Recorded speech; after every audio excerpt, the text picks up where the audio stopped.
Yun, magandang hapon mga busing. So ngayong hapon papakita ko sa inyo ang aking mga gamit na matagal na nakatago dito sa aking lagyan kasi kinulayan ko sila.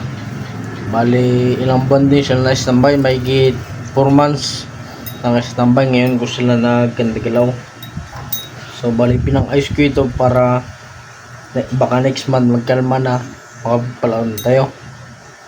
So kung hindi ka pa naka-subscribe sa ating YouTube channel, please click subscribe and notification bell para updated ka palagi sa ating mga video at sa mga ituturo ko pa abot sa paggawa ng papugita.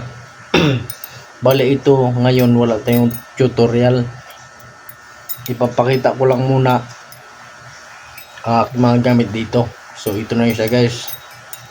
Yan, diba? Papansin nyo, bagong kulay ko yun siya, kulay pink. Bago hinalawang ko ng puti at orange at saka itim dito sa ilalim, no? Yung itim, ang itim na maliit, no? Pansin nyo. So bali yan na yan ang forma nya. Pati pa ng ulo ko. Yan ang forma nya. Yan. So ready to use na yun siya.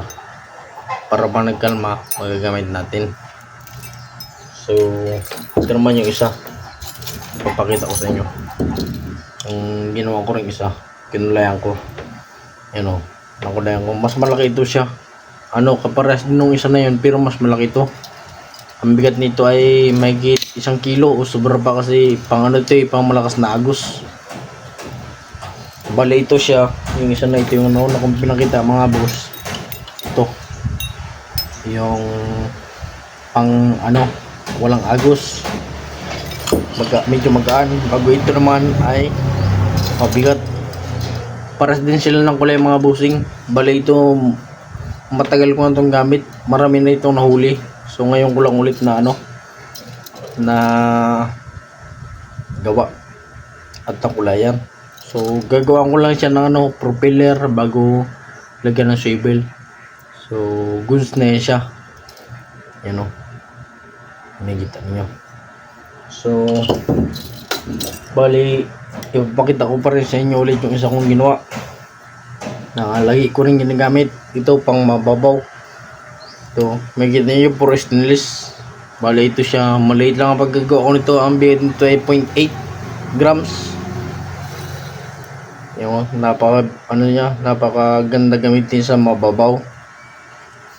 Nakatatlong na ito siya, tatlong pugita. Bagong gawa ko nakaraang buwan. So tinesting ko nakaraan, medyo nagkalma kasi dito sa amin mga busing, pag may bagyong parating sa amin dito sa Palawan, matik yan, magakalma din sa amin ng one day or 2 days, magakalma yan. Pag pumasok na yung bagyo talaga, as in nandito na sa natin sa par, siya, bago pa maglakas, nagakalma dito kontra-konti. Kaya ito nagamit ko siya, nakahuli na yan. Style lobster din siya, pero medyo ponggok yung pagkagawa ko nito. So hintayin ko lang ulit magkalma, magamit ko na ito. Yan. Bago ito naman ipapakita ko sa inyo yung gawa ko na ito. Nakaraang araw ko lang ito ginawa. Ito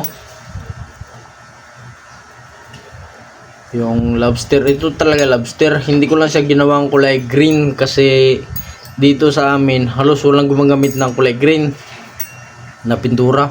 Ang karamihan dito sa amin sa panaglalawat ng huli ng pugita ay kulay pink. Kasi kulay pink ang mabinta. Yan o, ginawa ko.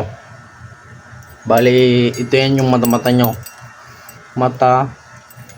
Ito yung mga paa nya. Ang gamit kong nylon dito ay 300. So sa paglagay naman ng ganito, yung sa mga paa nya, yung ganyan, paglagay ng ganyan kasi may stainless pa yan, abangan nyo lang mga busing. Magagawa ko ng tutorial kung paano ikabit yung ganito, yung propeller nya, at paano magkabit din ng nylon na ganito na kahit di mo siya ipuksin matibay na. So ayun o, ang bossing, napakaganda. So bali ito naman yung isa, yung kung yung pinakita ko lobster, ito naman ipapakita ko yung isda. So ano siya, yung puwit niya medyo malapad, ano siya, hugis isda, ayun o. Bago ang ano daw, propeller, 4 lang. Bago, hindi ko pa siya nakabitan ng stainless kasi ano, pinutol ko yun bago kinulayan ko ng bago ito para maganda. So yan guys ang ano niya, bossing, yung sit up nakaganyan. Pag hindi lang mo yan siya ganyan, ikot-ikot lang siya. Yan. Bago, meron din tayo dito yung isang klase, yung lagang. Ito yung style Arukambaw. Kung ano ka, yung malapit sa dagat, baka narinig mo yung salitang Arukambaw. Ano siya, kulay orange, bago may pintok siya na kulay puti. Yan o. Bali ito, kalalagay ko lang stainless. Kung may magtanong o mag-comment dyan about sa stainless, ang ginagamit ko ay number 12. Bago, dinodoble ko lang para matibay, kasi para pag sumabit ganyan sa bato, yung stainless na sasabit, hindi yung nylon. Ayan. Bago, meron din tayo ditong ano, pang all around. Halimbawa, gusto mo ng ano, na kulambutan o tauban, cuttlefish, ito all around siya. Ayan o, hipon na pwede pampugita. Bali ito siya may tingga. Ito ang tingga niya. Bali yung mga lalagyan ng propeller niya, pinamputol kasi magbibili pa ako ng sibil. Ito, papalitan para mas samid pa, para mas maganda. Yan. Bago, meron din tayo dito mga bossing na ano, yung lobster talaga. Ito, bali ito nakaraan napakita ko na sa vlog ko, hindi ko pa rin natatapos kasi inuuna ko yung tatlo, may tatlo pa ako, bali mamaya ipapakita ko. Ito hindi ko pa tinatapos, pero may tingga na yan mga bossing, you know? Dagdagan na lang. Bago, ito na yung mga paa niya, yung kakabitan ng propeller. Sabay ito naman yung kanyang dalawang sungay. Tapos inyo ba sa lobster may sungay, ayan, may sungay siya. So i-vlog ko rin ito kung paano ko lalagyan ng papa at pag mabubuo na ito. Bali lahat ng sila na magamit ko, mapansin nyo. Ayan o, pakita ko lang. Yan o, lahat ng gamit ko na yan, yan, ipapakita ko yan sa inyo pag ano, gagamitin natin. Bali ipapakita ko naman sa inyo mga bossing ano, ang ginawa ko nung isang araw. Bali gumawa ako dito na ano, 3 kasi ano pala mga bossing, gumagawa pala ako ng ganito at nagbebenta rin ako. So kung interesado ka at gusto mo paggawa ng ganito, i-PM mo lang ako dyan sa ano, sa comment section.